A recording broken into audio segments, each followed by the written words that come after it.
औज़ुबिल्लाहिमिनश्शैतानिर्रजीम बिस्मिल्लाहिर्रहमानिर्रहीम। प्रोफेसर सईद मराठ साहब आपकी खिदमत में हाजिर। अस्सलाम वालेकुम। आज बूढ़े आदमी, बीमार आदमियों के लिए एक ऐसा तजर्बाकार तोहफा पेश कर रहे हैं जिसको आप इस्तेमाल करके बहुत ही फ़ायदा हासिल करेंगे और इंशाअल्लाह ताला दूसरों को भी ज़रूर बताएंगे। 10 किलो चने ले लें, पुख्ता पके हुए, उसको थोड़े से पानी में रात को भिगो कर रखें। सुबह को उसको निकाल कर पताल जंतर उसका तेल निकाल लें। उसका तेल निकालने, तेल स्याह निकलेगा और थोड़ी सी बूदार भी तेल होगा। उसको संभाल कर रखें।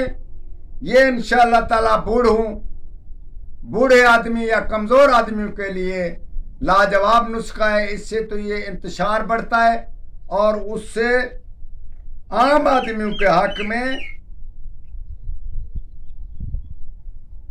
इमसाक भी बढ़ता है। तो इसी सूरत में अगर उसका इंतशार बढ़ जाता है तो ये नुस्खा लाखों में से एक है।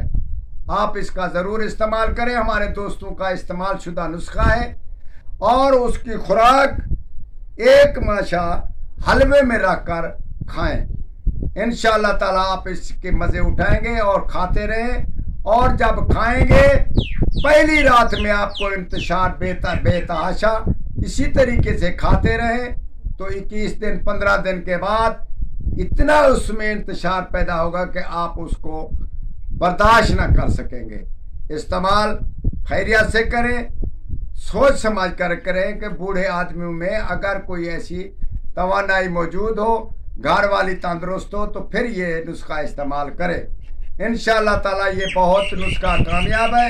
आप ज़रूर करें। इसका खर्च नहीं है। देखें, इसमें करने का कोई नुकसान नहीं है और ना ही कोई ऐसा केमिकल है और ना ही कुछ हम बता रहे हैं। ज़रूर करें और हमारे हक में दुआ दें। वस्सलाम।